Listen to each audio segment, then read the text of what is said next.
सोलापुरातील पूर्व भागात माय डिनिम या ठिकाणी होलसेल दर रिटेल मध्ये उपलब्ध। 3 जीन्स मिळवा फक्त 1200 रुपयात आणि 3 टी शर्ट मिळवा फक्त 1000 रुपयात। सोलापूर शहरातील आरोग्य सेवेत एक महत्त्वाचा टप्पा पार पडलाय। श्री मार्कंडे सोलापूर सरकारी रुग्णालयात आजपासून प्रधानमंत्री जन आरोग्य योजना आणि महात्मा फुले जन आरोग्य योजनेचा शुभारंभ मोठ्या उत्साहात करण्यात आला। या दोन्ही योजनांचे उद्घाटन आयुष्यमान भारत मिशन महाराष्ट्र समितीचे अध्यक्ष डॉक्टर ओमप्रकाश शेटे यांच्या हस्ते शुक्रवारी दुपारी रुग्णालयाच्या कक्षात करण्यात आले। कार्यक्रमाच्या अध्यक्षस्थानी युवा कार्यक्षम आमदार देवेंद्र कोठे होते, तर प्रमुख पाहुणे म्हणून हिंदवीज परिवाराचे प्रमुख व शिवचरित्र व्याख्याते डॉक्टर शिवरत्न शेटे उपस्थित होते। कार्यक्रमाच्या सुरुवातीला डॉक्टर ओमप्रकाश शेटे यांनी रुग्णालयातील विविध वैद्यकीय विभागांची पाहणी केली। श्री मार्कंडे रुग्णालयाचे चेअरमन डॉक्टर माणिक गुर्रम यांनी यावेळी रुग्णालयाच्या विविध सेवांबाबत सविस्तर माहिती दिली।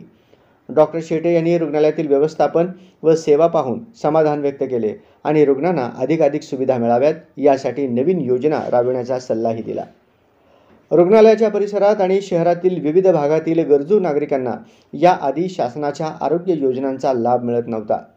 मात्र मार्कंडे सहकारी रुग्णालयाच्या संचालक मंडळाने आमदार देवेंद्र कोठे यांच्या माध्यमातून सातत्याने पाठपुरावा केला। त्यामुळे अखेर केंद्र व राज्य शासनाकडून आवश्यक मंजुरी मिळून या दोन्ही योजना आता या रुग्णालयात राबविण्यास सुरुवात झाली आहे। या निमित्ताने आयोजित कार्यक्रमात रुग्णालयाचे प्रेसिडेंट सत्यनारायण बोल्ली यांनी संस्थेच्या स्थापनेपासून आजपर्यंतचा प्रवास सांगितला आणि अत्याधुनिक वैद्यकीय साधनसुविधांची माहिती दिली। चेअरमन डॉक्टर माणिक गुर्रम यांनी सांगितले की हे सरकारी तत्वावर चालणारे रुग्णालय मागील अनेक वर्षांपासून सोलापूर आणि आजूबाजूच्या भागातील रुग्णांना कमी खर्चात उपचार देत आहे, परंतु शासनाच्या योजना नसल्याने काही मर्यादा होत्या। आता या दोन्ही योजना सुरू झाल्याने गरीब व मध्यमवर्गीय रुग्णांना मोठा दिलासा मिळणार आहे। याचबरोबर रुग्णालयात लवकरच किडनी ट्रान्सप्लांट सेंटर सुरू करण्याचा मानस असल्याचेही डॉक्टर गुर्रम यांनी सांगितले। त्यासाठी शासनाने मंजुरी द्यावी अशी मागणीही त्यांनी यावेळी केली।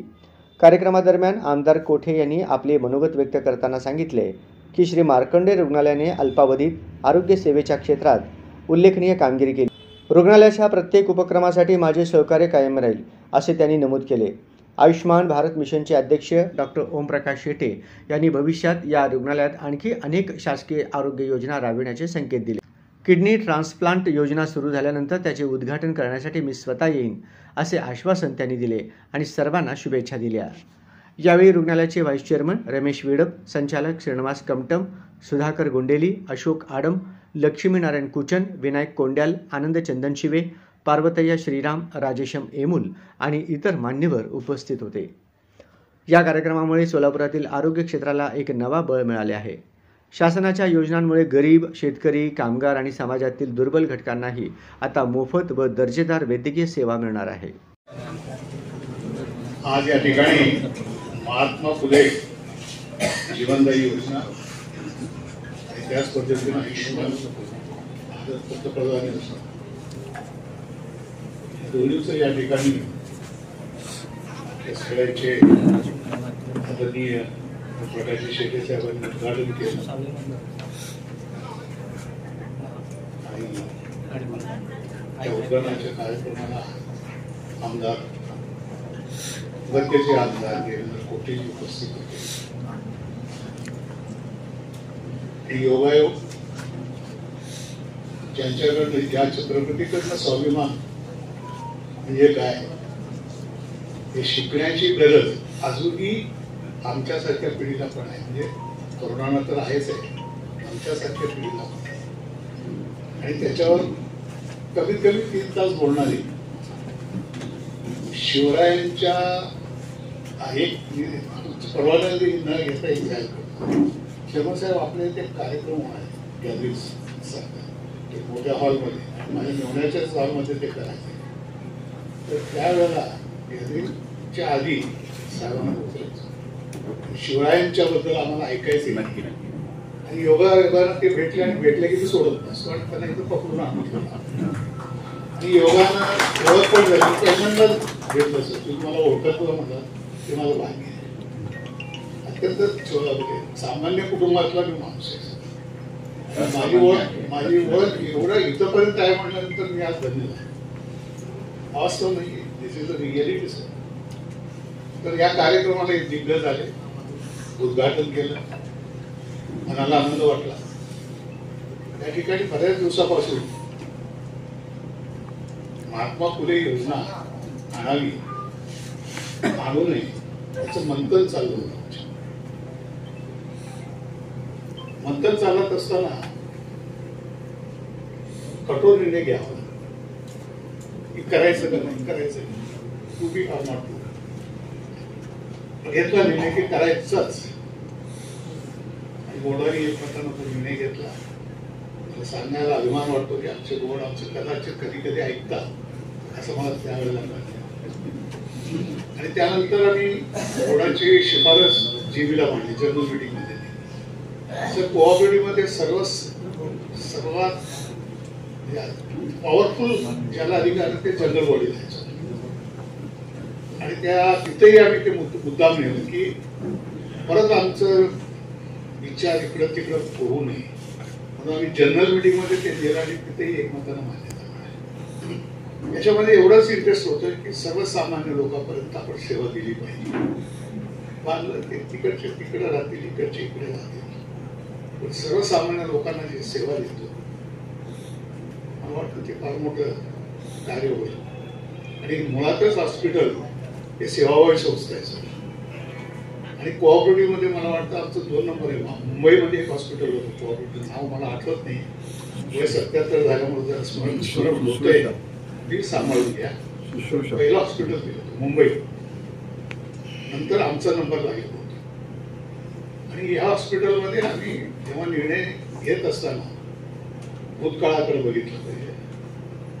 ज्या भूतकाळामध्ये ज्या लोकांनी या हॉस्पिटलच्या उभारणीसाठी प्रयत्न केले, जी सोसलं, हाल अपेक्षा सोसलं, काही ऐकावे लागलं त्यांना, पण त्यांनी जिद्द सोडली नाही, अशा लोकांची नावं मी घेतो. कृपया मला एक 5 मिनिट द्यावं अशी मी तुम्हाला विनंती करतो.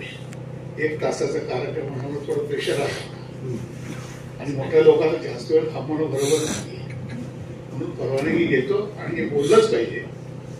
भूतकाळ विसरलं तर चालणार नाही.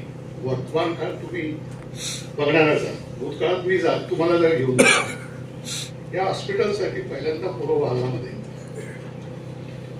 हातमाग, यंत्रमाग, विडी कामगार यांचं भरणा जवळजवळ 90% होतं. आणि या ठिकाणी टीबीचा प्रसार जोरात, मृत्यूचं प्रमाण प्रचंड होतं. मग अशा वेळेला गंगाधर पंत कुचर खासदार होते, रामकृष्ण पंत बेल सहकार मंत्री आणि सभापती पण होते, इरया बोलली माझी वडील, सीमा आडम माझी महापौर, वळसंकर सर सिनियर त्यांचे या ठिकाणी आम्हाला सिद्धरामप्पा चिप्पा, गुल्ली आणि मांगडे या सगळ्या लोकांनी बसून विचार केला की आपल्याला या ठिकाणी हॉस्पिटल काढणं गरजेचं आहे, काढावंच लागेल. आणि त्यावेळीचे सगळे दिग्गज आणि मग शोधाशोध सुरू झाली. झाला हॉस्पिटलला जायलाच लागतं ना. सुरू झाल्यानंतर या ठिकाणी सोलापुरात आता हे हॉस्पिटल जिथे एक्झिस्टिंग आहे त्या ठिकाणी एक हॉस्पिटलला ऑलरेडी जागा गेली होती आणि देशाचे नेते तिथे कोणशिराही गेले होते. पण दरम्यानच्या काळात तिथे काही कार्यवाही झाल्या नसल्यामुळे तसंच होतं. आणि योगायोग त्यावेळेला माझे वडील हिरया बोलली is elected first mayor in Solapur. त्यांनी महापौर झाला. महापौर झाल्यानंतर हे सगळे त्यांना घेरले, हेच आमची प्रेमानं घेतले. आता अलीकडे प्रेम मिळत नाही सर, घेतात पण प्रेमानं नाही. पण त्यावेळी प्रेमानं घेतले, जबाबदारी टाकली की महापौरात ही जागा आपल्याला बिलकुल राजकारण करत नाही, स्पष्ट बोलतोय. सुरू झालं काम. एकदा जिंकू माझ्या वडिलाबद्दल माझ्याकडनं ऐकण्यापेक्षा लोकांकडनं ऐकण्याची ती सेफ्टी ठरवलं तर करणार. मग त्याच वेळेला बोर्डामध्ये झाला. त्यांनी म्हणले की तुम्ही लीजवर वडील जास्त शिकलेले नव्हते पण अभ्यासू होते. त्यांनी म्हणलं लीजमध्ये चालत नाही, खरेदी लीज म्हणल्यानंतर टर्म्स कंडिशन वाढत जातात. मग आमचे एवढे पेशंट घ्या, आम्हाला होते कॉर्पोरेशनला आहे. त्यावेळेचे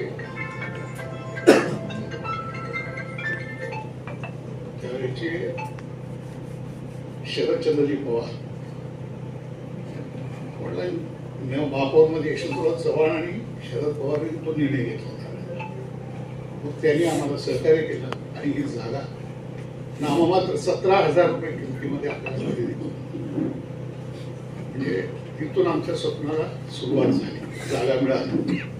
मग नंतर हे आमचे सगळे नेते एकत्र बसले आणि कामाला हे करत असताना आर्थिक परिस्थिती आमच्या भागात एवढी मोठी नव्हती. वस्तुस्थिती समजत नंतरच्या जनरेशनमध्ये श्रीमंती बघितलं असतं, त्यावेळेला नव्हतं. करायचं काय, भागभांडवल उभं कसं करायचं, काही प्रश्न त्यांच्यासमोर.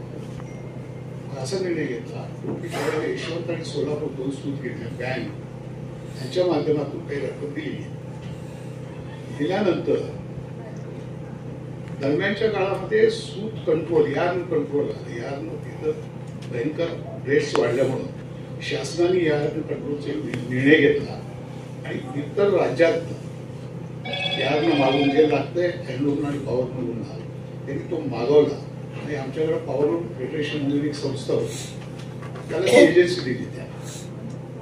त्या एका संस्थेतच विक्री करायला. मग हे आमच्याच अखत्यारीत होत होते. मग आम्ही ठरवलं की बाबा प्रत्येक सभासदाला यार्न आपण सप्लाय करत असताना पर केजी 1 रुपये मार्कंडेय रुग्णालय निधी निश्चित घेऊन टाकायची आणि सगळ्यांनी संमती दिली. हेच आता जे म्हणलं हातमाग, यंत्रमाग, विडी काम ह्या लोकांच्या सहभागानं उभारलेली संस्था आहे. स्पेसिफिक याला महत्व आहे. प्लीज अंडरलाईन, धनदानयांचे शेअर गोळा करून उभारलेली नाही. अशा लोकांकडनं शेअर कॅपिटल घेऊन आपण उभारलं. सुरुवातीला भाग भांडवल जेमतेम सुरू करत असायचं. मग पी.के. जोशी म्हणा, त्यावेळेचे डॉक्टर ते आवरा, असे 3-4 डॉक्टर होते. एक हॉलमध्ये आमचं ओपीडी सुरू झाली आणि त्या ठिकाणी हे डॉक्टर पेशंटला तपासायचे, प्रिस्क्रिप्शन लिहायचं, सगळं काही तेच करायचं. कुलूप घालून जायचे, परत उघडायचे. त्या लोकांचं नाव सतत चाललं, प्रतानावच. आणि त्यांनी जेव्हा या पद्धतीनं काम केलं, मग गती आल्यानंतर थोडं थोडं वाढत गेलं. लोकांचा विश्वास वाढला, शेअर गुंतवणूक वाढलं. मग नंतर हळूहळू आता सगळं सांगणं म्हणजे तुमच्या 2 तास इथं लागतील आणि घेऊ इच्छित नाही. मग त्याच्यातून हे हॉस्पिटल उभारल्यानंतर देखील सर हे 1966ला संस्था आम्ही काढली. 69ला माझे वडील मिळाले, तोपर्यंत काही ऍक्टिव्हिटी नाही. आणि 69 नंतर 71 मध्ये आम्ही जागा आपल्या ताब्यात दिली. तिथून सुरू झालं. त्याच्यामध्ये थोडं कालखंड गेला, पण नावमेद झाले नाहीत आमचे नेते. हे तुम्ही घेऊन घ्या सर. सर प्लीज घेऊन घ्या सर. आणि याचं भूमिपूजन 1 मार्च 71ला यशवंतरावजी चव्हाण यांच्या हस्ते झालेलं आहे. म्हणजे त्यावेळेला देखील सामान्य लोक आलेले नाही, असामान्य लोक असतात. आम्ही सामान्य, पण असामान्य लोकांशी संबंध ठेवलेली माणसं आम्ही. आताही आमचे आता सामान्य लोकांशी नाही, सामान्य लोकांशी संबंध,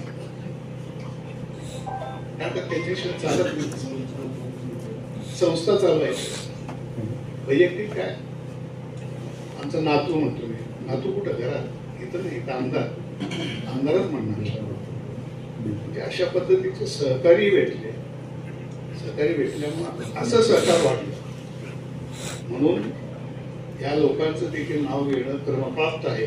ज्यांनी आता कुचल साहेब एकटेच जीवन, सगळे बाकीचे घेतात. त्याचं वय 91 आहे. कदाचित चांगल्या परिस्थितीत असते तर पहिल्यांदा सीट त्यांचंच राहिलं असतं. माझे खासदार होते 2 वेळा.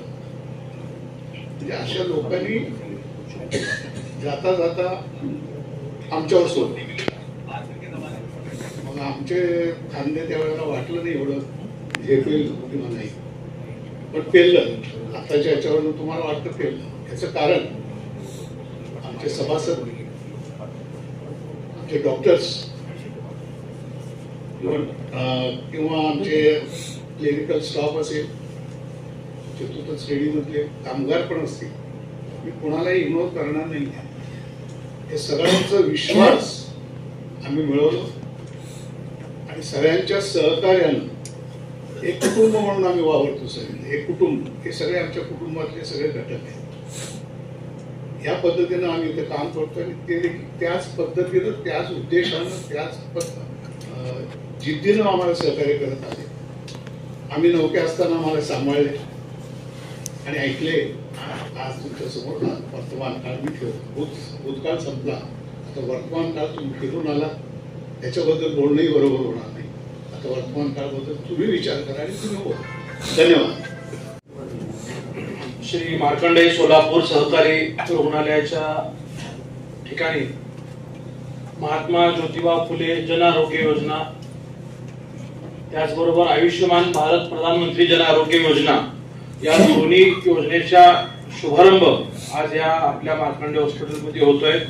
या कार्यक्रमासाठी त्यांनी अत्यंत कमी वेळात आपल्या हॉस्पिटलची सगळी समस्या दूर करून दिली आणि या कार्यक्रमाला स्वतः आवर्जून उपस्थित राहिलेल्या संपूर्ण महाराष्ट्रच नव्हे तर भारतातील रुग्णांसाठी देवदूत असणारे आमचे मार्गदर्शक डॉक्टर ओप्रकाशजी शेटे सर, त्याचबरोबर ख्यातनाम शिवचरित्रकार शिवरत्न शेटे सर, आपल्या मार्कंडेय हॉस्पिटलचे प्रेसिडेंट व आमचे मार्गदर्शक माननीय सत्यनारायण बोल्ली साहेब, त्याचबरोबर सर्व सन्माननीय व्यासपीठ ज्यांचा आवर्जून या ठिकाणी उल्लेख करावा वाटतो, डॉक्टर माणिक गुर्रम सर, यांनी ही योजना सुरू होण्यासाठी सातत्यानं प्रयत्न केला, सर्व संचालक मंडळ, रमेशजी विडप साहेब व उपस्थित सर्व ज्येष्ठ मान्यवर डॉक्टर्स व हॉस्पिटल मधील सर्व सहकारी. आज या हॉस्पिटलच्या कार्यक्रमात या भागाचा आमदार म्हणून उपस्थित राहून मी प्रथमच आपल्या सगळ्यांशी संवाद साधतोय. सर्वप्रथम आपल्या सगळ्यांचा मी मनापासून आभार व्यक्त करतो. कालच्या विधानसभेला आपण सर्वजण संघटित झालात आणि मला विजयी करण्यासाठी आपण कुठल्याही जातीपातीच्या राजकारणात न अडकता, कुठल्याही पक्षाच्या चौकटीत न राहता सर्वांनी एकसंघ राहून माझ्यासारख्या नवख्या उमेदवाराला या ठिकाणी काम करण्याची संधी दिली. त्यासाठी मी आपल्या सगळ्यांचा, विशेषतः या हॉस्पिटलचे सर्व संचालक मंडळ, सभासद, सर्व डॉक्टर्स, कर्मचाऱ्यांचा मनापासून आभार मानतो. आपण पाहिलं की आता आदरणीय बोल्ली साहेबांनी मनोगतामध्ये या हॉस्पिटलचा सर्व यापूर्वीचा इतिहास त्यांनी आवर्जून सांगितला. त्या गोष्टीचा मला खरोखरच कौतुक वाटतं की सोलापूर शहराचे पूर्वीचे नेते डॉक्टर रामकृष्ण बेद साहेब असतील, आदरणीय गंगाधरराव कुचन साहेब असतील, हिरण्णप्पा बोल्ली साहेब असतील, सीमा अडप साहेब असतील, पूर्व भागातल्या विशेषतः अनेक जुन्या लोकांनी एकत्रित येऊन ही सर्व सहकार चळवळ त्यावेळेस उभा केलेली आपण सगळ्यांनी पाहिली आहे. पद्मश्री शिक्षण संस्थेचा उल्लेख करायचा झाला तर 100-125 वर्षापूर्वी ती संस्था त्या ठिकाणी आपल्या पूर्वजांनी सुरू केली.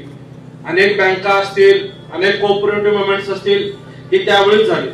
विशेषतः पूर्व भागात यंत्रमाग किंवा हातमाग, बिडी कामगार मोठ्या प्रमाणात श्रमिक वर्ग असल्यामुळे त्यावेळीची आरोग्याची परिस्थिती लक्षात घेता दूरदृष्टी ठेवून विशेषतः आपल्या समाजातला कुठलाही डॉक्टर त्यावेळेस नसताना इतरांना सोबत घेऊन, विश्वासात घेऊन आपल्या जुन्या लोकांनी ही संस्था सुरू करण्याचा एक धाडस निर्णय त्यांनी त्यावेळेस घेतला आणि त्यांच्या प्रयत्नाला यश आलं.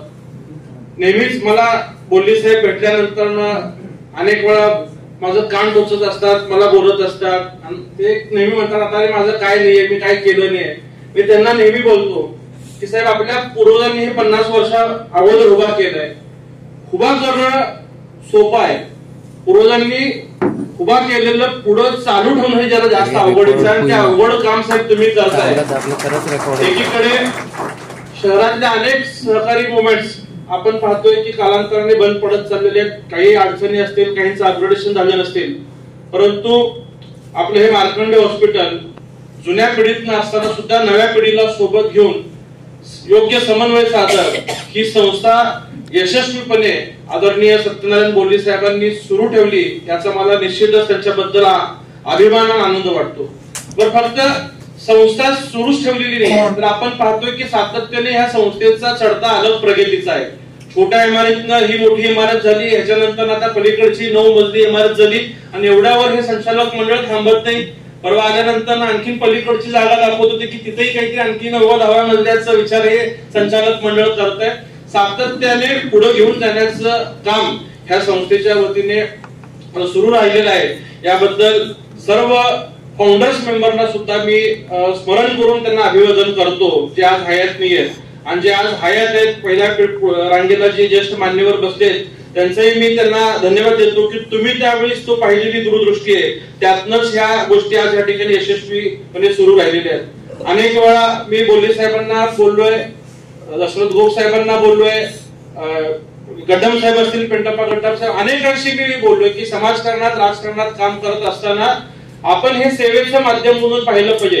कालांतराने काही अलीकडच्या काळात प्रत्येक गोष्टीत जर राजकारण होत राहिलं तर आपापल्यातला संघर्ष होऊन ह्या सगळ्या गोष्टीत ह्या संस्थेत जर राजकारण झालं तर आपली प्रगती न होता आपण अधोगतीकडे जायला लागू. आणि त्यामुळे आपापसात न भांडता, जसं 100-125 वर्षापूर्वी हातात काही नसताना आपल्या जर पूर्वजांनी एकत्रित येऊन एवढ्या मोठ्या संस्था उभा केल्या असतील तर आजही काही हरकत नाही. येणाऱ्या काळात सुद्धा प्रत्येकाने वेगवेगळ्या माध्यमातून अशा अनेक संस्था विस्तार करण्यासाठी किंवा नव्याने काढण्यासाठी सुद्धा आपण सगळ्यांनी प्रयत्न केले पाहिजे.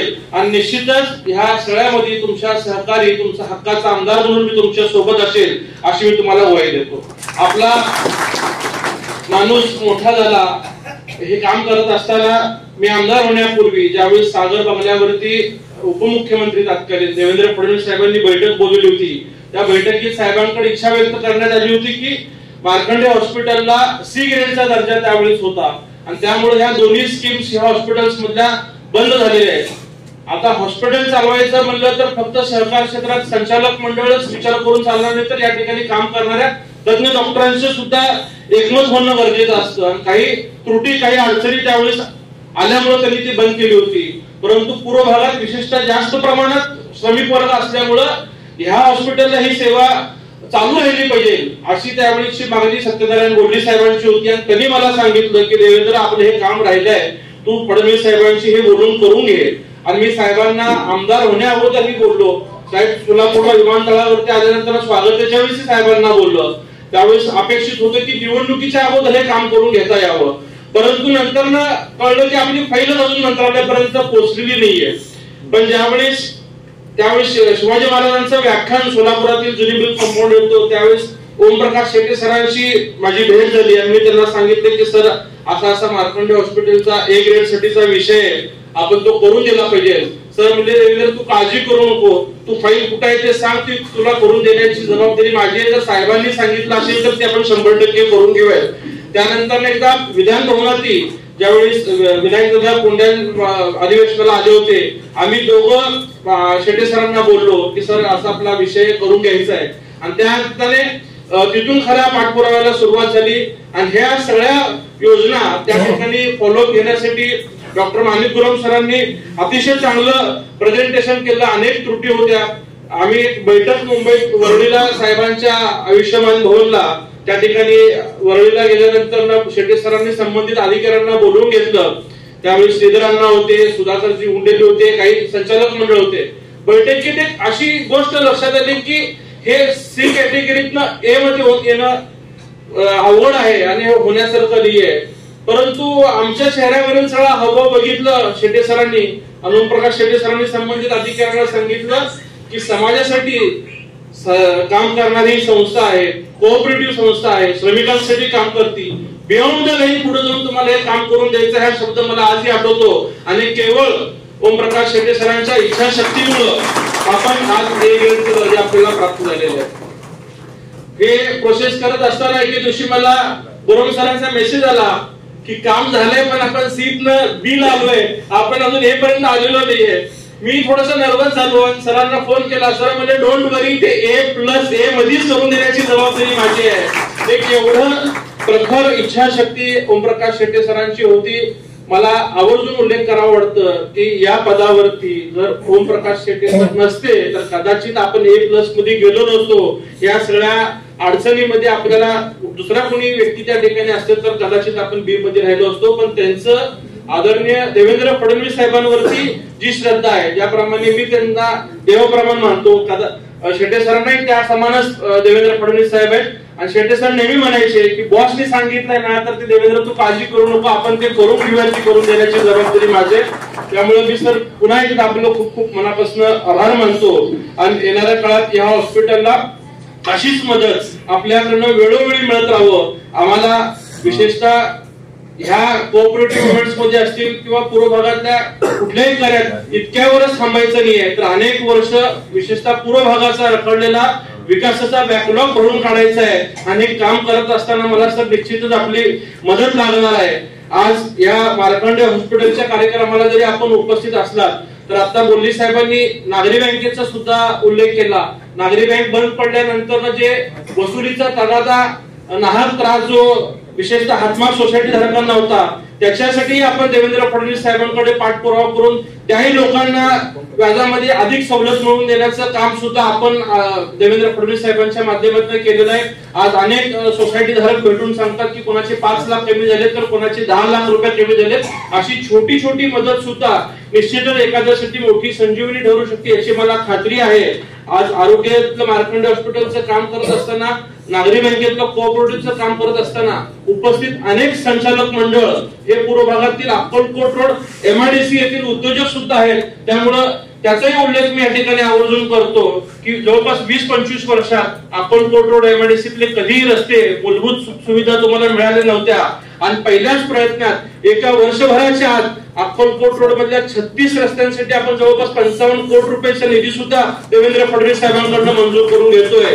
ही सगळी टप्प्याटप्प्याने होत असलेली प्रगती यातनं मला निश्चितच खात्री वाटते आणि आशा निर्माण होते की पुनश्च एकदा येणाऱ्या काळात पूर्व भागाला पूर्वीप्रमाणे वैभवाचे दिवस निश्चित येतील. आणि आपला हा सोलापूरचा विकास असाच प्रगतीच्या दिशेने पुढे जाऊन ज्याप्रमाणे विमानसेवेला सुरुवात झाली, ज्याप्रमाणे समांतरची पाईपलाईन रखडलेली पूर्ण झाली, सोलापूरच्या रोजच्या पाणी पुरवठ्यासाठी नव्याने 900 करोड रुपये मंजूर होते. ही सगळी विकासाची बॅकलॉग पूर्ण करणारी कामं आपल्याला फक्त आणि फक्त देवेंद्र फडणवीस साहेबांमुळे मिळत आहेत. याच्यासाठी मी त्यांच्याही या ठिकाणी कृतज्ञता व्यक्त करून माझ्या वाणीला विराम देऊन या ठिकाणी थांबतो. धन्यवाद. जय हिंद, जय महाराष्ट्र, जय मार्कंडे. यानंतर मी आदरणीय श्री डॉक्टर शिवरत्न शेट्टे सर यांना विनंती करतो की माननीय श्री डॉक्टर ओम प्रकाशजी शेट्टे सरांचा परिचय करून द्यावा.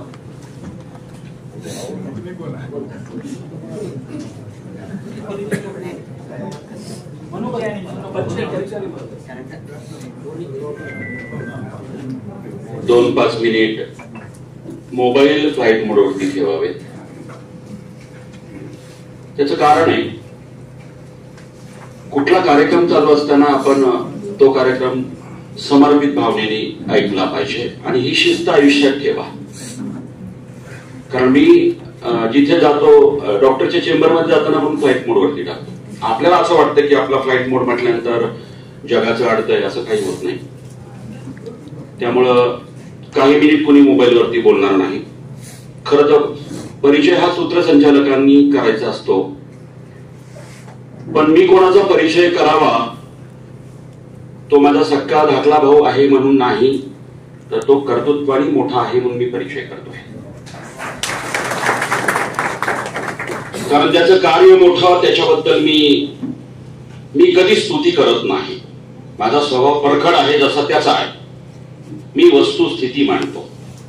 स्तुती ओठातून येते आणि वस्तुस्थिती हृदयातून येते.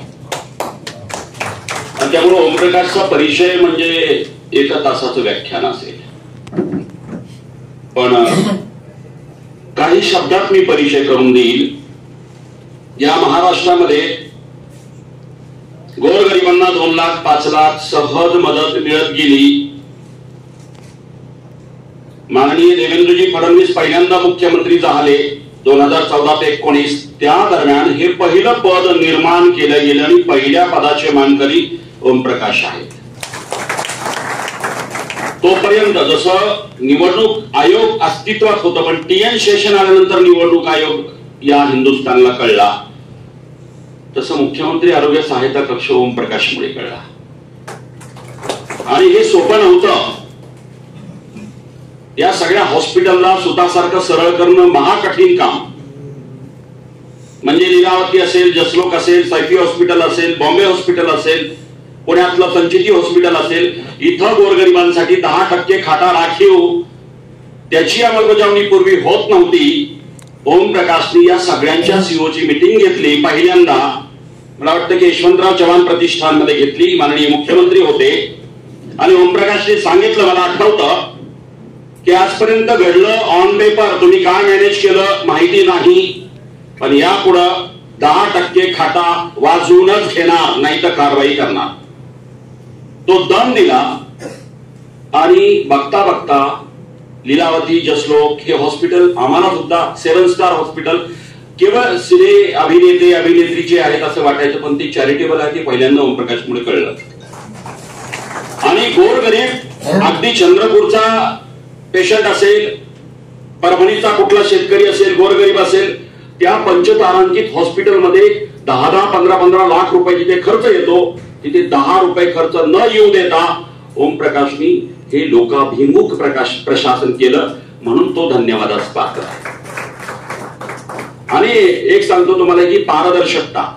पूर्वी हॉस्पिटल ओमप्रकाशनी पहिल्यांदा एक ऍप निर्माण केलं, सिस्टम निर्माण केली. हे हॉस्पिटल ऑनलाईन म्हणजे स्क्रीनवरती त्याला त्याच्या चेंबरमध्ये दिसायला लागले. पहिला हा धाडसी उपक्रम महाराष्ट्राच्या इतिहासामध्ये ओमप्रकाशनी केलेला आहे. म्हणजे एखाद्या हॉस्पिटलमध्ये कुठल्या खाटा राखीव आहेत, 10 पेशंट डिस्चार्ज झाले तर ओमप्रकाश तिथून सांगायचा हे शेतकरी. म्हणजे सामान्य रयत केंद्रबिंदू ठेवलं. आमच्या आयुष्यातलं जगणं ही छत्रपती शिवाजी महाराजांचं आचरण आहे, सामान्य माणूस. आणि म्हणून ओमप्रकाशचा परिचय माझं जेव्हा त्याच्याशी बोलणं झालं, म्हटलं बाबा मार्कंडेयच्या बद्दल, म्हणजे मला आठवतं की एका सत्काराच्या निमित्ताने ओमप्रकाश इथे आला होता आणि देवेंद्रजी तेव्हा आमदार नव्हते आणि तेव्हा मार्कंडेयच्या बद्दल बोलणं, आणि मी गाडीत बोलताना म्हटलं की या हॉस्पिटलला थोडं झुकतं माप दे. त्याचं कारण आहे म्हटलं की धनदांडग्यांचं हॉस्पिटल नाहीये. कारण आता माननीय प्रेसिडेंट बोलत होते की मी विषयांतर करतोय, 5-10 मिनिट लागेल. मी हे विषयांतर नाहीये, ही गरज आहे. कारण जी माणसं आपला पाया विसरत नाही त्याच्यासारखा संस्कार असू शकत नाही. आणि तुम्ही म्हणत आहे ना की आम्ही सामान्य, जी माणसं असामान्य असतात ना ती स्वतःला सामान्य म्हणवतात. अरे बोल्ली कुटुंबाचं योगदान आहे या महाराष्ट्रासाठी, या सोलापूर शहरासाठी. तुमच्या पिताश्री असतील, तुमचे बंधू लक्ष्मीनारायणजी असतील, ज्यांच्या मुखामध्ये सरस्वती होती, त्यांच्या लिखाणामध्ये ती ताकद होती. एका सारियाणी नावाचं पुस्तक महाराष्ट्राला गारूड करून गेलं मराठीमध्ये. ओमप्रकाश, तुला कदाचित माहिती नसेल या समाजाचा इतिहास. यांच्या कार्यक्रमाला मी जातच असतो. त्याचं कारण आहे हा समाज कष्टकरी आहे, तिकडून आलेला आहे, पण या भूमीशी, या मराठी मातीशी इतका समरस झाला, तो मराठीमय झाला. आणि हा समाज म्हणजे ज्याला वस्त्र उद्योग म्हणतो की जे हातमाग असतील, प्रचंड 15-15 तास कष्ट करणं, आणि यांच्यामध्ये क्राईम रेट जवळपास नाहीये. सन्माननीय अपवाद असतील सोडून द्या, पण माझा महाराष्ट्राचा अभ्यास आहे. आणि म्हणून जेव्हा या साडी समाजाच्या कुठल्याही कार्यक्रमामध्ये जायचं असतं, खरं तर मी इथं आज येईल असं वाटलं होतं, पण गुरुशांत धुत्तरगावकर ज्यांना राजकारणातला आदर्श मानलं जातं, एखादा तरुण वाटतं की नाही मला पॉलिटिशियन व्हायचंय, गुरुशांत हा आयडॉल आहे. आणि गुरुशांतने फोनवरती कनेक्ट करून दिलं माननीय बोर्डे साहेबांना की म्हटलं मी शहरात आहे, साधारणतः ओमप्रकाशाने मी एका व्यासपीठावर नसतो, पण फार क्वचित प्रसंग असतात की ज्या व्यासपीठावरती मी आणि त्यांनीही जावं, ती व्यासपीठाची ताकद असेल तर मी ती निमंत्रण स्वीकारतो. त्यामुळे आज इथं निश्चित ताकद आहे की हा समाज वस्त्र निर्माण करणारा आहे. आणि मी बोल्ले साहेबांचं कौतुक असं यासाठी करतो, बघा तुम्ही जी नावं घेत होता खरंच आम्हाला माहिती नव्हते. जी नावं तुम्ही घेतली, माननीय गंगाधर पंत कुचंदर सोडल्याच्या सर्व स्वर्गवासी झाले, पण या उपस्थितांना हे आज भव्य दिव्य दिसताना 7 मजली 9 मजली याचा पायाचा दगड कोण आहे हे तुम्ही सांगण्याचं महापुण्याचं काम केलंय. त्यामुळे हे विषयांतर नाहीये. अरे एखाद्या कार्यक्रमात 5-10 मिनिट जास्त लागू दे, हा इतिहास कळला पाहिजे. आणि मी तुम्ही बोलत असताना मी प्रत्येक गोष्टीमध्ये शिवचरित्र बघणारा माणूस आहे. प्रत्येक गोष्टीच्या कृतीमध्ये, विचारामध्ये एखादा माणूस वागतो ना प्रत्येक गोष्टीमध्ये शिवचरित्र बघणारा माणूस आहे. आज ते जे बोलत होते ना, एक लक्षात घ्या, पायाचा दगड. ते जे बोलत होते की काही गोष्टी ज्या डॉक्टरांनी सुरू केल्या, जी प्रतिकूलता, त्यांच्या पिताश्रींनी जागा कशी मिळवली, हा इतिहास जर आजच्या पिढीला नाही कळला तर त्याला काही अर्थ नाही. आपला इतिहास कळलाच पाहिजे. आणि तुम्ही वेगळं काय बोलला नाही. जी माणसं पायाला विसरत नाहीत ना, ते शिवचरित्र जगतात. एकच उदाहरण देईल. दिनांक 6 जून 1674. काय हा दिनांक कोणता आहे? शिवराज्याभिषेक दिन. दिनांक 6 जून 1674. तिथी ज्येष्ठ शुद्ध त्रयोदशी शालिवान शके 1596 आनंदनाम संवत्सर. आमचा राजा, आपला राजा सिंहासनाधीश्वर होणार, छत्रपती होणार. आनंद सह्याद्रीला होता, आनंद जिजाऊ साहेबांना होता, आनंद तमाम मावळ्यांना होता की हे स्वराज. महाराज 18,306 दिवस जगले. जिजाऊ साहेबांचं सर्वोच्च स्वप्न होतं की माझा पुत्र शिवबा सिंहासनाधीश्वर व्हावा, छत्रपती व्हावा, राजा व्हावा. ते केवळ वैभव संपन्न जगण्यासाठी नाही, समृद्ध ऐश्वर्यासाठी नाही, सामान्य रयतेच्या कल्याणासाठी माझा पुत्र सिंहासनाधीश्वर व्हावा. विचार करा, ते स्वप्न माऊलींनी बघितलं. हा आदर्श पुत्र आपल्या माऊलीचं स्वप्न पूर्ण करतोय. थकलेल्या जिजाऊ साहेब त्या पाचारच्या वाड्यावरनं त्या रायगडावरती आल्या. दररोज एक एक विधी आपल्या लेकराचा बघतायत. केवढा आनंद होतो. आणि तो जो विधी आहे, खरं तर मे महिन्यापासून सुरू झालेला. गागाभट्ट काशीवरनं आलेले आणि तो प्रसंग सिंहासनाधीश्वर होताना, जो चढताना जय जयकार सुरू आहे, वेदमंत्रामध्ये गागाभट्ट मंत्रोच्चार करतात. आणि महाराज पहिल्या पायरीजवळ, सिंहासन 32 मन सोन्याचं आहे आणि 10,000 पावणे रावणांची गर्दी आहे. महाराज पहिल्या पायरीजवळ थबकले आणि पहिली याद आली. हे पुरंदर घेत असताना माझा 62 वर्षाचा बाजी पासलकर मला दिसतोय. याद आली 2 तासात मरणार याची शंका नाही, खात्री असताना न्हावी समाजाचा शिवाकाशीत माझा पेहराव घालून करून पालखीने बसला आणि काही तासात तो हुतात्मा झाला. मी विशाळगडी पोहोचेपर्यंत यमराजाला थांबवणारा हा माझा बाजी प्रभू देशपांडे. 1673 तो साल्हेर घेताना माझा बालमित्र तोफेचा गोळा लागून गेलेला हा माझा सूर्याजी काकडे. पुरंदरच्या लढाईमध्ये दिलेर खानाने ज्या पद्धतीने आमिष दाखवला, अरे आमच्या बाजूला ये, आणि त्याच्यावरती बाणेदारपणे उत्तर होतं, मी शिवाजी राजाचा माणूस, तुझा गौ घेतो की काय, म्हणून एका क्षणात दिलेर खानाला ठोकरून लावणारा मोरारबाजी देशपांडे. एक एक माणसं त्या पायरीवरती दिसत होती. आणि मग त्या सगळ्या पायाच्या दगडाची कृतज्ञता करत महाराज त्या 32 मन सिंहासनावरती बसले. हा छत्रपतींचा संस्कार बोलले साहेब तुमच्यामध्ये आहे. त्यामुळे काही लोकांना हे विषयांतर वाटत असेल, 5-10 मिनिट वाया गेली असं वाटत असेल, हे वाया जात नसतं. तुमच्यासारखी बुजुर्ग माणसं हे खऱ्या अर्थाने श्रीमंती. इथं किती मोठ्या मशीन आहेत, ही झाली आर्थिक श्रीमंती. किती वयाची माणसं मोठी आहेत नाही, ही खरी श्रीमंती आहे, ही बघितली पाहिजे. आज इथं खूप लोक आहेत 70-80 वर्षाचे टोपी घातलेले. मला सगळ्यात मोठी श्रीमंती ही आहे, त्यांनी पायाचे दगड आहेत. ज्यांनी खस्ता खाल्ल्या ते वैभव बघायला आज आहेत. हे पहिल्या पदाचे मानकरी आहे. आणि त्यामुळे हा संस्कार आहे, हे विषयांतर नाहीये. राहता राहिला प्रश्न तुम्ही एका गोष्टीवर बोललाय की महात्मा फुले योजना मंथन करायचं की नाही करायचं. खरी गोष्ट आहे. मी कौतुक करेल डॉक्टर माणिक गुर्रम यांचं. बिंग अ गायनेकोलॉजिस्ट, मी त्यांना लिफ्टमध्ये बोललो की एखादा MBA IIM मधून पास आउट हॉस्पिटल मॅनेजमेंट म्हटलं उत्तम करू शकत नाही, एवढं उत्तम व्यवस्थापन तुम्ही करताय. म्हणजे बारकावे ते व्हाईस प्रेसिडेंट असतील, विनायकजी असतील, आमचे मित्र आनंददादा असतील, ही सगळी, मला सगळ्यांची नावं माहिती नाही पण सगळ्यांची सगळीच तोला मोलाची आहे. आणि राहता राहिला प्रश्न तुम्ही जे बोललाय की संस्काराचा, खरं तर देवेंद्र दादा म्हणजे तोही विषय मोठा आहे, कोणावर बोलणार. पण मी देवेंद्र दादाचं कौतुक यासाठी करतो की आमदार झाले म्हणून कौतुक निश्चित केलं पाहिजे. पण निगर्वी आमदार आहे, त्याला गर्व नाहीये, पदाची मस्ती नाही. सर्वसामान्यांना मनगटाला हाताला धरून काम करून घेऊ शकतो हा विश्वास असणारा तो आमदार आहे. त्याहीपेक्षा एका रेडिओची मुलाखत मी ऐकली, मला याद मी विसरलो होतो, पण गुरुशांती मला सांगितलं की उद्या दादांची मुलाखत आहे. आणि मुलाखत ऐकल्यानंतर मी त्यांना व्हॉट्सअपवरती मेसेज पाठवला म्हटलं या मुलाखतीमधलं तर सगळंच आवडलं, पण एक नक्की आवडलं की आपल्या आजोबाचे संस्कार, म्हणजे त्यांनी 10 वेळा नाव घेतलं असेल तात्यांचं, ते तात्यांच्या संस्कारात मी मोठा झालो. एक मी असा नातू बघत होतो की आमदार झाल्यानंतरचं सगळं आपल्या आचरणाचा श्रेय आपल्या आजोबाला देत होता.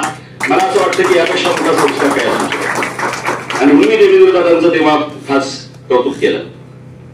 खरं तर करावं की न करावं महात्मा फुले, खरी गोष्ट आहे, मंथन होतं याच्यामध्ये. कारण काय, त्याच्यामध्ये खूप साऱ्या अडचणी आहेत, मंजूर करण्यापासून, पॅनलाइज करण्यापासून, पैसे काढण्यापर्यंत, आणि ज्या पद्धतीनं सिस्टम मध्ये बोकाळलेला भ्रष्टाचार आहे, पैसे दिल्याशिवाय बिले निघत नाही, लॉट ऑफ प्रॉब्लेम्स आहात त्या.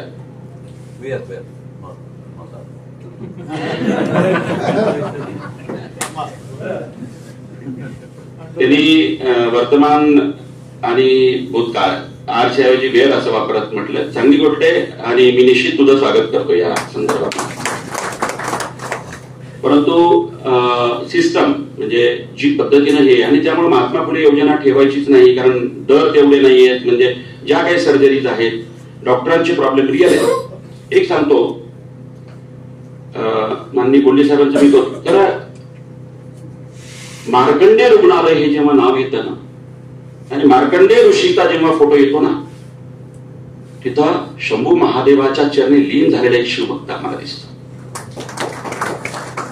म्हणजे हॉस्पिटलचं नाव शिव आहे. मार्कंडेय आणि शिव मध्ये मला अद्वैत दिसत नाही, तिथे अद्वैत आहे. कारण शिवभक्तीचा परमोच्च बिंदू मार्कंडेय ऋषी आहे. ती परंपरा आहे, शिव परंपरा, जी छत्रपती शिवाजी महाराजांची परंपरा आहे. मी नेहमी म्हणत असतो की एवढे देवदेवता होते, आई भवानी होती, महादेव पासून सगळे म्हणजे मारुती, सगळे 33 कोटी देव. पण अशा याच्यामध्ये एप्रिल 1645 ही नवी स्वराज्य स्थापन करण्याची इच्छा मनामध्ये निर्माण होत असताना अवघे 13 सवंगडी आहेत. परंतु इच्छा प्रकट झाल्यानंतर शंभू महादेवाच्या साक्षीनं, रायरेश्वराच्या साक्षीनं शिवाजी महाराजांनी नवी स्वराज्याची शपथ घेतली. पुन्हा शिवसंस्कृती, शिवछत्रपतींच्या कपाळावरती चंद्रकोर आहे. हे चंद्रकोर शिवसंस्कृतीचं प्रतीक आहे. महादेवाच्या जटेमध्ये चंद्रकोर आहे, शिवसंस्कृती. कुठे वजा करणार शिव? अरे जेव्हा हल्ले व्हायचे मुघलांचे, आदिलशाहीचे, 44ला करेन दिन दिन अल्लाहू अकबर म्हणून यायचा, इथे प्रतिध्वनी घोषणा असायची, हर हर महादेव. कुठे वजा करणार? शिवसंस्कृती. प्रत्येक किल्ल्यावरती जा, मंदिर शिवाजी महाराज, तिथे जिथं जिथं शंभू शिव आणि शंभू एकत्रित आहे. महाराज दक्षिण दिग्विजयाला जातात, श्रीशैल मल्लिकार्जुनच्या समोर महाराज ध्यानस्थ होतात, अनुष्ठान करतात. पुन्हा शिवसंस्कृती. कुठे वजा करणार? दररोज शिवलिंगा, शंभू महादेवाचं स्फटिकाचं शिवलिंग छत्रपती शिवाजी महाराज जलपूजनामध्ये असायचे. ते स्फटिकाचं शिवलिंग किल्ले प्रतापगडाच्या भवानी मंदिरात आहे. संभाजीराजे छत्रपती कोल्हापूरचे त्यांच्या भवानी मंडपात आहे. उदय महाराजांच्या जलमंदिरामध्ये आहे आणि तंजावरच्या भोसले घराण्यात आहे. सगळीकडे शिवसंस्कृती. कुठे वजा करणार? त्यामुळे शिव हा कल्याणाचा आहे, आणि जिथे कल्याणाचा मार्ग आहे तिथे नफा तोटा बघितला जात नाही. हा भाव तुम्ही ठेवला म्हणून तुम्ही अभिनंदनास पात्र आहात. कारण गोरगरिबांचा विचार केला तुम्ही, आणि हे मूळ शिवसंस्कृतीवरती आधारलेले आहे. आणि हे प्रॉफिट मेकिंग इन्स्टिट्यूट नाहीच आहे. इथे कोणी एक मालक नाही. इथे नफा निर्माण झाल्यानंतर कोणाचे अकाउंट बॅलन्स वाढणार नाही आहे. हे सामान्यांचं हॉस्पिटल आहे. आणि आदरणीय बोल्ले साहेबांनी जे बोललं की नाही महात्मा फुले आम्हाला आणायचीच, हा विचार सामान्यांचा विचार आहे. म्हणून तुम्ही मोठे आहात. आणि इथे हा जो विचार आहे ना मोठा, मी नेहमी म्हणत असतो की अनेक हॉस्पिटल मोठे होतात, अनेक हॉस्पिटल मोठे होतात, त्यांचे फेज 1 फेज 2 होतात. मी या इमारतीत पहिल्यांदा आलो, पण या इमारतीला बघितल्यानंतर ती टोलेजंग आणि मुंबई पुण्यातलेही हॉस्पिटल्स फिके पडावेत, इतकं सुंदर हायटेक कॉर्पोरेट. म्हणजे इथं उपचाराचा दर्जा किती मोठा आहे. आणि खरं सांगतो, 9 मजली इमारत झाली. अनेक हॉस्पिटलच्या इमारती उंच होतात, परंतु जनसामान्य माणसं त्या हॉस्पिटलला जायचं की नाही, तिथे आपण नाडल्या जाऊ, लुटल्या जाऊ, हा हॉस्पिटलच्या विषयीचा अविश्वास जनसामान्यांमध्ये रुजलाय. आणि त्याला तथ्य पण आहे काही प्रमाणामध्ये. पण हे एका बाजूला चित्र महाराष्ट्रामध्ये असताना मार्कंडेय रुग्णालयाची इमारतीची उंची वाढली, सामान्यांच्या विश्वासाची उंची सुद्धा कायम आहे. म्हणून तुम्ही अभिनंदनास पात्र आहात. हे फार अवघड असतं. इथे जायचं म्हणजे एक सांगतो तुम्हाला ओमप्रकाश, मी तुला आवर्जून सांगतो की जितक्या जास्तीत जास्त योजना देता येतील सर्वाधिक या हॉस्पिटलला दे, कारण इथले रेट सामान्यांना परवडणार आहे. जे एखाद्या ठिकाणी 1 लाख रुपये बिल होत असेल तर इथं 60-70 हजारात होत आहे आणि त्याच्यातही पुन्हा लोक आनंदाकडे विनायक दादाकडे जातच असतात.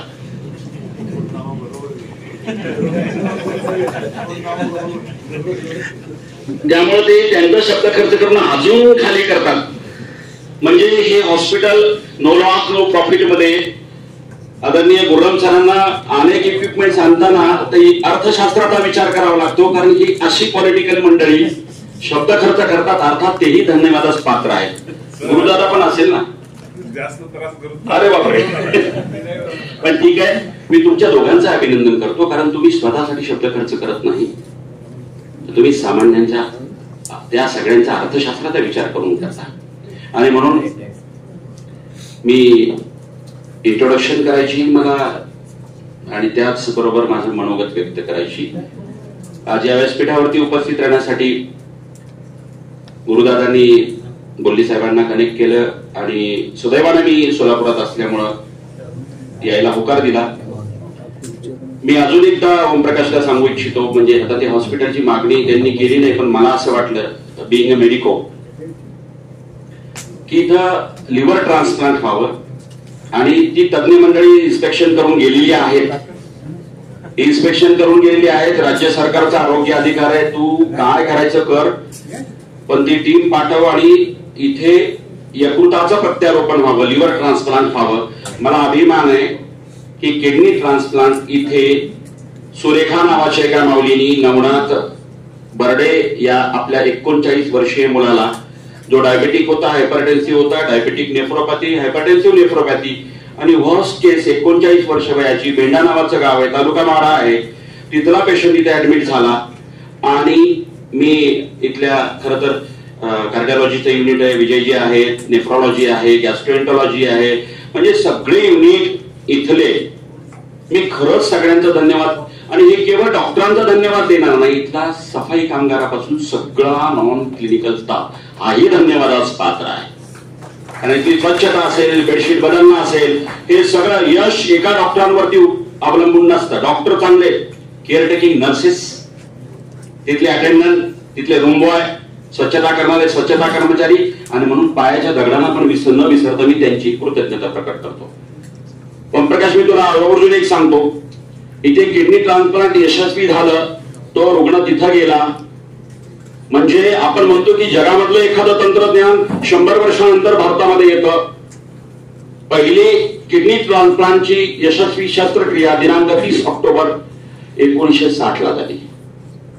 ती झाली डॉक्टर मायकेल वुडरॉफ नावाच्या एका सर्जननी केली लंडन मध्ये. आपण म्हणतो ना एखादं तंत्रज्ञान 100 वर्षानंतर भारतात येते, चूक आहे. 1960 ला 30 ऑक्टोबरला पहिली सर्जरी जगामध्ये झाली लंडन मध्ये, डॉक्टर मायकेल वुडरॉफने केली किडनी ट्रान्सप्लांट सक्सेसफुल. अवघ्या 14 वर्षानंतर 1974 ला भारतातली पहिली यशस्वी किडनी ट्रान्सप्लांट शस्त्रक्रिया झाली जसलोकला, आणि त्या डॉक्टरचं नाव होतं doctor Chacko Kuruvilla. With the help of robotic जुलै 2017 ला सर्जरी झाली रिलायन्स हॉस्पिटलमध्ये, आणि इंदरवीर गिल नावाच्या सर्जननी ती शस्त्रक्रिया केली. म्हणजे जगात लंडनमध्ये झालेली शस्त्रक्रिया अवघ्या 14 वर्षानंतर भारतात होते. त्यामुळे इथल्या देशातले सर्जन सुद्धा जागतिक तोलामोलाचे, म्हणजे इतका तो चांगला इतिहास आहे. मला खात्री आहे की मार्कंडेयचं विस्तारीकरण, अनेक इमारती होऊ देत, महाराष्ट्रातलं सर्वोत्कृष्ट हॉस्पिटल लिव्हर ट्रान्सप्लांट पासून ते किडनी ट्रान्सप्लांट पर्यंत हे उच्च पातळीवरती जाऊ देत, आणि त्यासाठी महाराष्ट्रातलं सर्वाधिक सोपं नाव या हॉस्पिटलला तू द्यावस, ही माझी मार्कंडेयच्या वतीनं, म्हणजे मी आता सोलापूरकरांच्या वतीनं सांगतोय, तुझा भाऊ म्हणून नाही, सगळ्या सोलापूर. कारण कसं इथं गोरगरीब माणसं हक्काने येतात. त्यांना जर म्हटलं ना 5 ऑप्शन दिले चांगल्या तोलामोलाच्या हॉस्पिटलचे, तर ते मार्कंडेय रुग्णालय प्रिफर करतात, कारण इथे आपलेपणा वाटतो. एखादी इमारत उंच होते, लक्षात घ्या, चकाचक आरशासारख्या भिंती असतात, चकाचक सगळे टॉयलेट्स असतात, पण त्याला ते माझं आहे, आपलेपण जे आहे ना, हा विश्वास निर्माणच करावा लागतो. त्यामुळे 5 स्टार 7 स्टार मध्ये सुद्धा सामान्य झोपडपट्टीतला माणूस, पूर्व भागातला कामगार वर्ग इथे आपला आहे ही भावना आहे. मला वाटतं की विश्वासाची उंची याचं जर मूल्यांकन केलं तर महाराष्ट्रातले सर्वोच्च टॉपचं हॉस्पिटल असेल ही माझी खात्री आहे. तो जास्तीत जास्त भरभरून द्यावं या अपेक्षेसह मी आपली रजा घेतो. जय हिंद, जय महाराष्ट्र. असं होतं की मी भाषणाला उठतो आणि जेवण करण्याची वेळ त्याच वेळेस झालेली असते. समजसूचकता बघा, इथे स्टाफ किती चांगला आहे. त्यांनी बरोबर कॅलरीज मेंटेन करायच्या म्हणून वयस्करांना जास्त येऊ नये म्हणून आईस्क्रीम प्रोव्हाइड केलं. त्यांचं कौतुक करतो मी. कारण पोटामध्ये कावळे ओरडत असताना हे कशाला एवढं बडबड करते अशी भावना मध्ये ऑडियन्स मध्ये असते. त्यावेळेस उपचाराबरोबर उपदेशाचे डोस पाजणं फार कठीण जातं. कारण रिकामपोटी सैनिक लढताना धारातीर्थी पडतो आणि ऑडियन्सच्या समोर उपाशी असतील तर जास्त बोलणं उचित नसतं. परंतु समजसूचकतेचं भान ठेवून आपण खूप चांगलं काम केलं. मार्कंडे रुग्णालयाच्या ज्या एकत्रित आयुष्मान अर्थात प्रधानमंत्री जन आरोग्य योजना व महात्मा ज्योतिराव फुले जन आरोग्य योजनेच्या डेटचा आणि योजनेचा शुभारंभ झाला आहे. उद्घाटक यांना त्यांनी जाहीर करतो. कार्यक्रमाला उपस्थित असलेले या मतदारसंघाचे आमदार आदरणीय देवेंद्रदादा कोटे, या कार्यक्रमाला आवर्जून उपस्थित असलेले आयुष मंत्रालयाचे जीबीचे जे मेंबर आहेत, माझे ज्येष्ठ बंधू डॉक्टर शिवरत्न शेटे, या कार्यक्रमाचे अध्यक्ष मार्कंडे रुग्णालयाचे चेअरमन सत्यनारायणजी बोरली, खास आवर्जून कौतुक करेल डॉक्टर माणिक गुरमजी यांचं. ज्यावेळेस मला प्रस्तावित चाललं होतं बोली साहेब त्यावेळेस म्हटलं की जीबीचा निर्णय कधी कधी ते मानतात, कारण इकॉनॉमिकल काही गोष्टी त्यांना बॅलन्स करायच्या असतात, ते प्रॅक्टिकल नसतात. आणि ज्यावेळेस यशाची वाटेकरी हजारो जण असतात पण अपयशाचे वाटेकरी एकटा माणूस असतो, तशी ते जबाबदारी त्यांच्यावर येऊ नये म्हणून ते बॅलन्स करणारा माणूस खूप चांगला आहे, त्याबद्दल काही शंका नाही. मला ज्यांनी मार्गदर्शन केलं सत्यनारायणजी बोरली आणि लक्ष्मीनारायणजी कुचल, विनायकजी कोंड्याल, आनंदजी चंदन शिवे, रमेशजी बिडक, श्रीनिवास कमटम, अशोकजी आडम, सिद्धार्थजी बोरली, त्यांचा खास आग्रह होता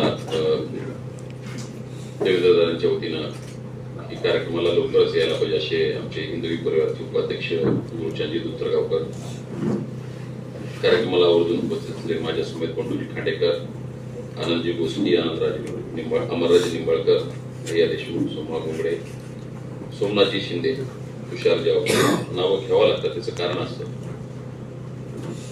माणसं आणखी स्पिरिटने काम करत असतात लक्षात घ्या. म्हणून मी कार्यक्रमाच्या सुरुवातीला बरीचशी नावं घेतो, त्यांच्याकडून काम पण जास्त करून घेतो. मी कुठल्या डिपार्टमेंटला गेलो तर आधी काम चुकार लोकांची लिस्ट अधिक करून घेतो.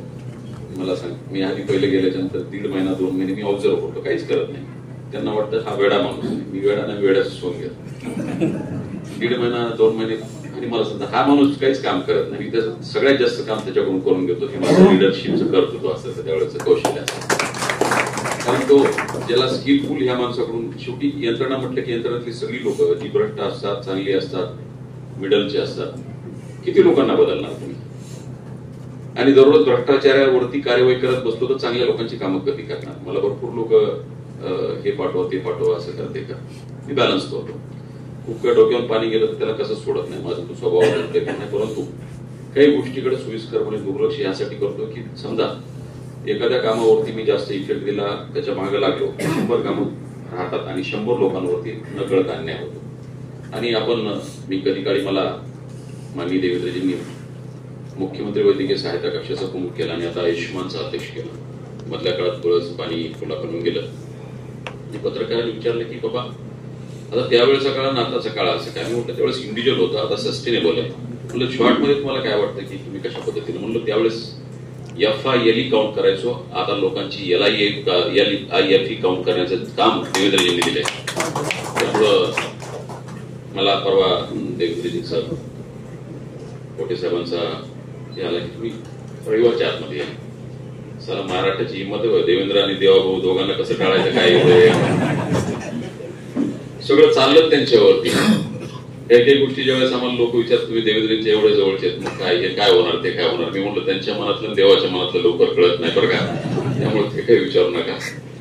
कधी कधी आम्ही अनुमान लावतो आणि सांगतो किंवा असं असं होणार आहे.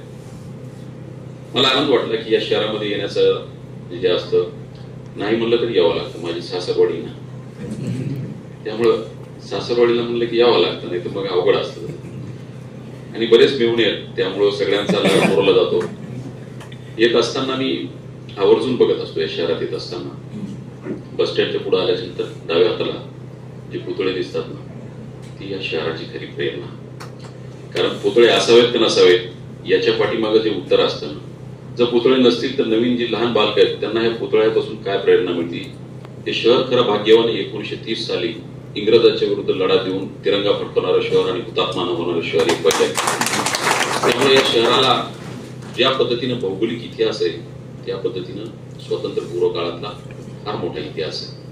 म्हणून तुम्ही आम्ही ज्या शहरामध्ये राहत असतो त्या शहरामध्ये त्या शहराची महती आपल्याला किमान माहिती असायला पाहिजे आणि आम्हाला त्या गोष्टीचा अभिमान आहे.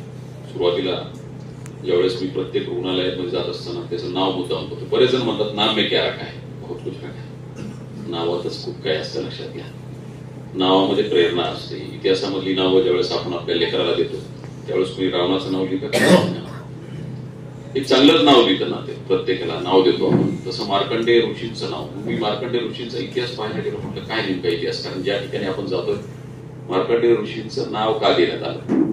मार्कंडेय या ऋषीचे पुत्र म्हणून मार्कंडेय ऋषींचा हा इतिहासामध्ये पुराणातला उल्लेख आहे. आणि कधी काळी पृथ्वी ही विनाशाच्या त्याच्यावरती झाल्यानंतर पूर्ण पृथ्वीवरती पाणी निर्माण झालं आणि पाण्याच्या मध्ये पृथ्वीचा नाश झाला.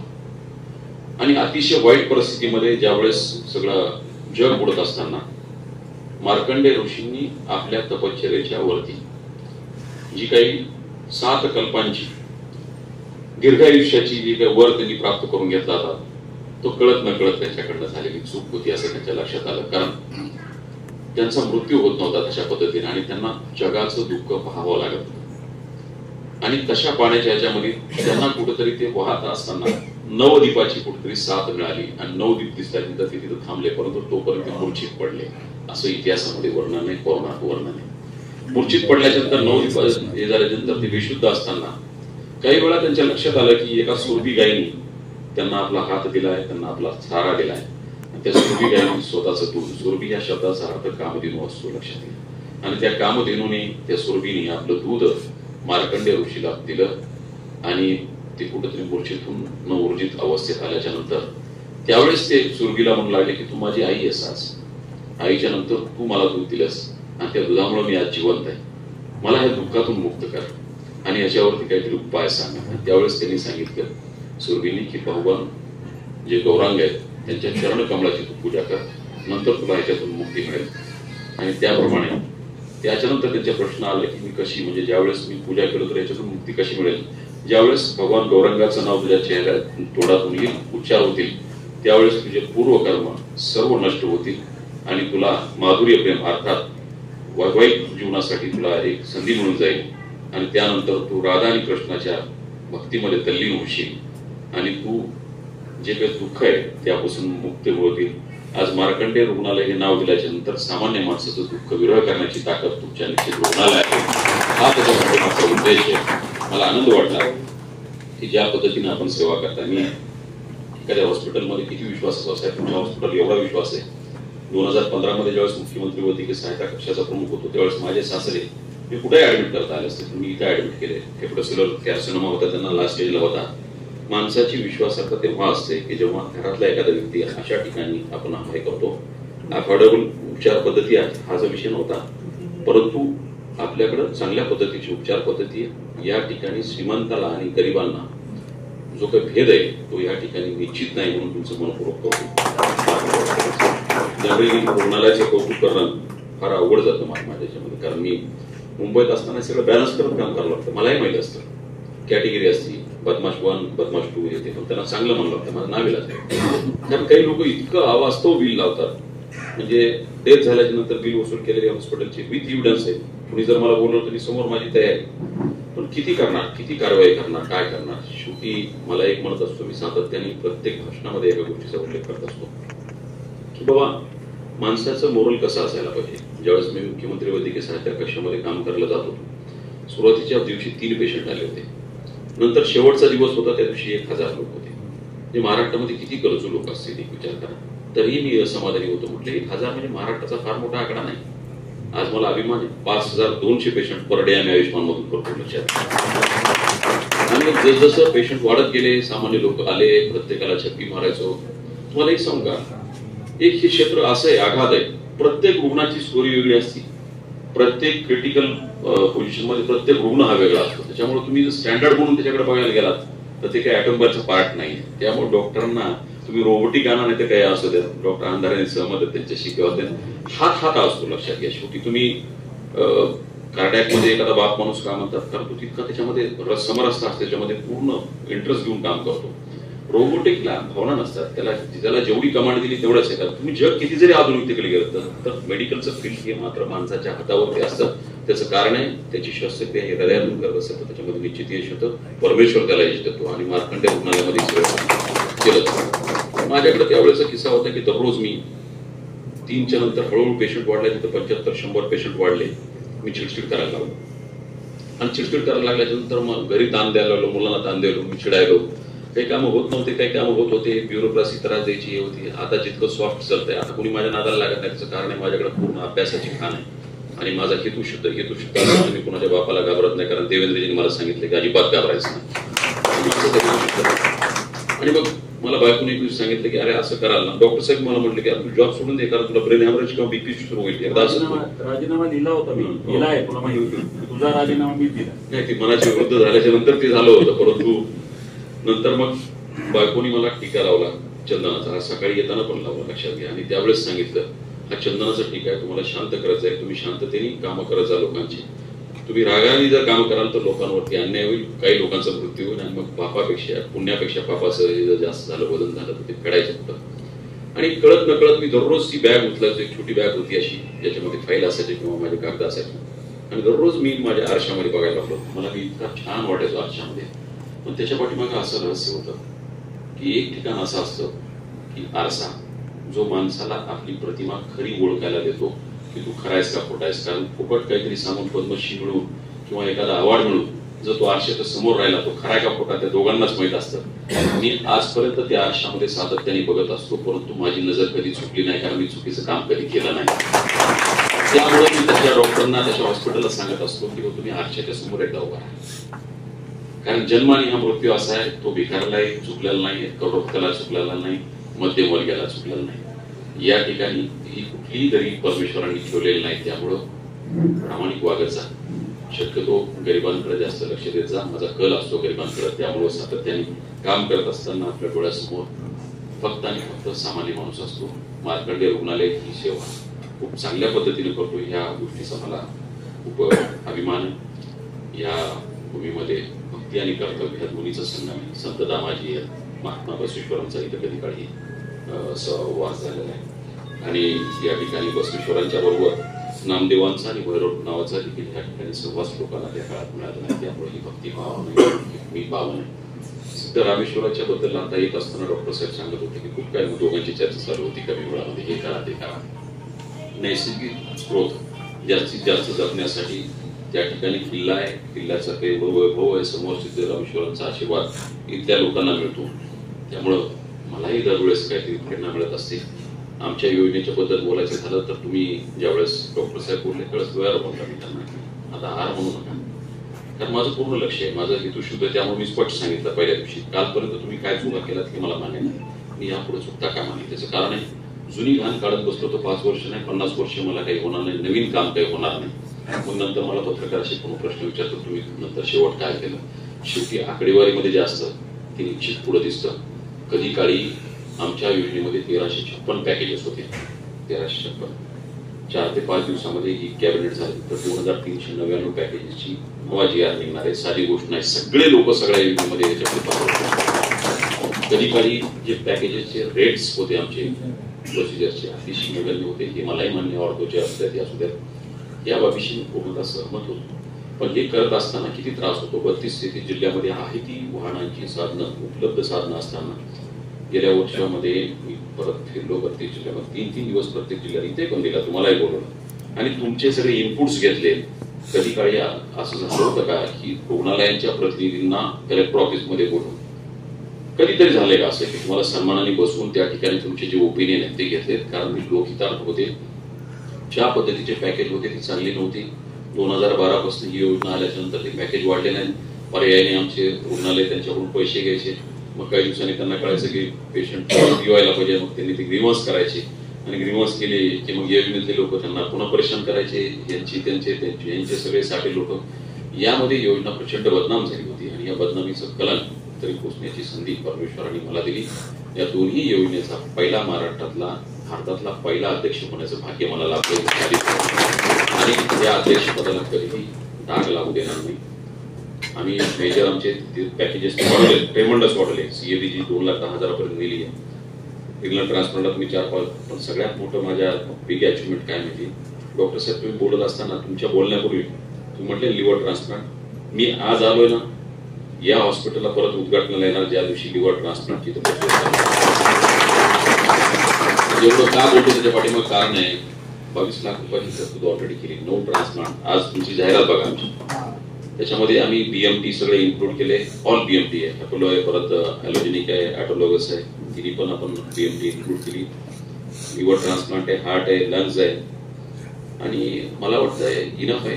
हार्ट ट्रान्सप्लांटला 15 लाख आहेत, कमी नाही आहेत, व्यवस्थित काय हरकत नाही. तुमच्यासारख्या हॉस्पिटलला तर बिलकुल परवडण्यासारख्या लक्षात येईल. आता काही हॉस्पिटलला 50% पॅकेज दिलं तरी त्यांना ते कमी वाटतं, त्यांना काय नाविलाज नाही. त्यामुळे त्यांच्यासाठी या पृथ्वी तलावरती काहीतरी वेगळं निर्माण करावं लागेल. आणि या तुमचं साहस यासाठी म्हणतोय, काही दिवसामध्ये अशी मोठमोठी हॉस्पिटल तुमच्यासारखे हॉस्पिटल टेक ओव्हर करण्याचा प्रयत्न करतायत ज्यांचे ब्रँड आहे आणि हा खरा धोका आहे. हे धोका ओळखून मी ठरवलंय की आम्ही मॅन्डेटरीचा ऍक्ट आणणार आहे. बिलकुल तुम्ही टाकताय, गरिबांना नाही केलं तर ऍक्ट कंपल्सरी करणार. ज्या पद्धतीने महाराष्ट्र सार्वजनिक विश्वस्त अधिनियम 1950 आहे त्या पद्धतीचं अमेंडमेंट करून यांना तरी टाकलं तर हरकत नाही. गरिबांना तिथं राखीव उपचार पोटात द्यावाच लागणार आणि तो आमच्या योजनेतून द्यावा लागणार, एवढं करणार. माझी विनंती असते की अशी हॉस्पिटल म्हणजे आमच्या महाराष्ट्राचा असेल ज्या ठिकाणी संस्कृती आणि आर्थिक या दोन्ही गोष्टीचं बॅलन्स केलं जातं. ही खरी हॉस्पिटल नसतात, ही मंदिर असतात. आम्ही तर पुजारी असतात, त्या लोकांच्या भावना जपण्याचं काम करतो. तुम्ही देव माणसं आहात, खूप चांगलं काम करताय. जी चांगलं काम करताय त्यांना हेच आपण सातत्याने पाठीशी राहायलाच पाहिजे. मुळामध्ये तुम्ही आल्याच्या नंतर मी त्यात एक सुधारणा करतो. देवेंद्र दादा ज्या पद्धतीने बोलत होते की देवेंद्रजींनी सांगितलं, तुम्ही अशी 30-40 प्रकरणं काढले. चांगले हॉस्पिटल आहेत, जे बिचारे ABC असा ग्रेडच नसायला पाहिजे म्हणून मी सातत्याने आग्रही होतो आणि त्याला पूर्णतः मान्यता मिळाली. आता कुठलाही ग्रेड राहिला नाही, सगळ्यांना 100% एकच पॅकेज हे केलंय. परंतु NABH झाला असेल त्याला 15% ऍडिशनल द्यायचा हा आमचा निर्णय झालेला आहे. त्यामुळे तुम्हाला 15% ऍडिशनल मिळतील पेक्षा.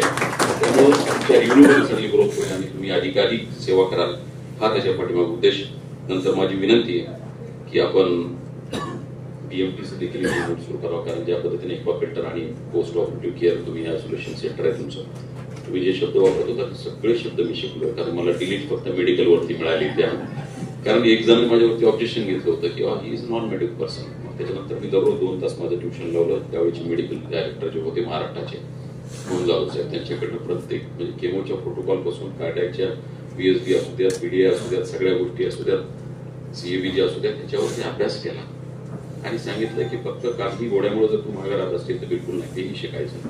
प्रॅक्टिकली नॉलेज तेवढं अडॉप्ट केल्याच्या नंतर पूर्ण छाती ठोकपणे मी समोर जातो. माझा हेतू फार शुद्ध आहे. लक्षात घ्या, मी काय बघितलं होतं स्वप्न. कधी काळी सामान्य माणसाच्या खिशात ATM सारखं हे कार्ड असावं, त्यांनी स्वॅप केल्याच्या नंतर सामान्य माणसाचे उपचार मोफत व्हावेत, त्याला खरं ATM म्हणता येईल आणि त्याचं बॅलन्स हे सरकारने द्यावं. मोदीजींनी आणि देवेंद्रजींनी ते बॅलन्स दिले आणि सामान्य लोकांची सेवा करण्याचं टार्गेट माझं 5 वर्षातलं 1 कोटी लोकांचं मला सेवा करायचं टार्गेट ठेवलंय. यात मी सुरुवात करतो. गेल्या वर्षी 6,91,000 घातले. यावर्षी तो आकडा आम्ही 6-7 महिन्यातच पूर्ण पुढे केलाय. 25 लाख पर इयर आम्ही टार्गेट ठेवून पुढे जायचं असा उद्देश ठेवलाय. या ठिकाणी आल्याच्या नंतर सातत्याने आम्हाला प्रेरणा मिळते. ज्यावेळेस सुरुवातीला डॉक्टर साहेबांनी जे शिवरत्न, मला एक आनंद वाटला की आता माझ्यासमोर प्रश्नार्थ चिन्ह होता की भावानी भावाची कशी स्तुती करायची किंवा कसा परिचय द्यायचा. मात्र सूत्रसंचालकांनी ती एवढी मोठी हे केली आणि त्यांच्या तोडून ऐकायचं म्हणजे कठोर ऐकायचं असतं. एखाद्या गोष्टीत मार्क दिले तर पूर्ण 100 मार्क देतात आणि नाराज झाले, चूक झाले तर 4 वर्ष ते मला बोलत नव्हते. 4-5 वर्ष म्हणजे एखादी चूक झाली तर म्हणजे तो भाऊ हा कर्तव्य कठोर आणि छत्रपती शिवरायांच्या आचरणात आणि संस्कृतीची जपणूक करणारा एवढं मोठा आदर्श माझ्या वयात असेल आणि त्याच्याकडून माझ्याविषयी जे काही उद्गार आले त्यामुळे मी धन्य झालो आणि खूप काम करण्याची प्रेरणा छत्रपती शिवरायांच्या प्रेरणेने मिळत असते. त्यामुळे आता विनंती माझी की बोरिवलीला असू द्यात किंवा SRCC हॉस्पिटलला CSR मधून आम्ही काही सेंटर उभा केले. तुम्ही पुढे चला, आम्ही कधीही मागे पडणार नाही. जिथं कमी असो तिथं आम्ही असू, हा शब्द मी या ठिकाणी देतो. आणि लांबत चाललेले जे माझे भाषण आहे मी बोलली साहेबालाही सांगतो, तुम्ही ज्या पद्धतीनं सुरुवातीला जी नावं घेतली त्यांचा उल्लेख करण्यासाठी माझी विनंती. आपण छोटे त्यांचे स्टॅच्यू लावा. मी सुरुवातीला जे तुम्ही ह्याच्यामध्ये गंगाधर कुलचंदांचं नाव दिलं किंवा डॉक्टरांचं नाव दिलं, त्यांचे छोटे छोटे स्टॅच्यू लावा किंवा फ्लेक्स लावा किंवा तैलचित्र लावा. तैलचित्राच्या कार्यक्रमाला आणि लिव्हर ट्रान्सप्लांटच्या हे सगळ्या एकत्रित मोठा कार्यक्रम ठेवा. आम्ही त्यावेळेस निश्चित देऊ. हा सन्मान त्यांच्या कर्तृत्वाचा असेल जो आम्हाला प्रेरणादायी असेल. त्यामुळं पुढच्या काळामध्ये या ठिकाणी अधिकाधिक सेवा देण्याचा मानस या ठिकाणी व्यक्त करतोय. 14 हॉस्पिटल या ठिकाणी एमपॅनल आहेत. भविष्यामध्ये या जिल्ह्यातले 140 हॉस्पिटल पूर्ण झाले. 80-85% लोकांना मोफत सेवा देण्याचा संकल्प या ठिकाणी व्यक्त करतो. थांबतो. जय हिंद, जय महाराष्ट्र.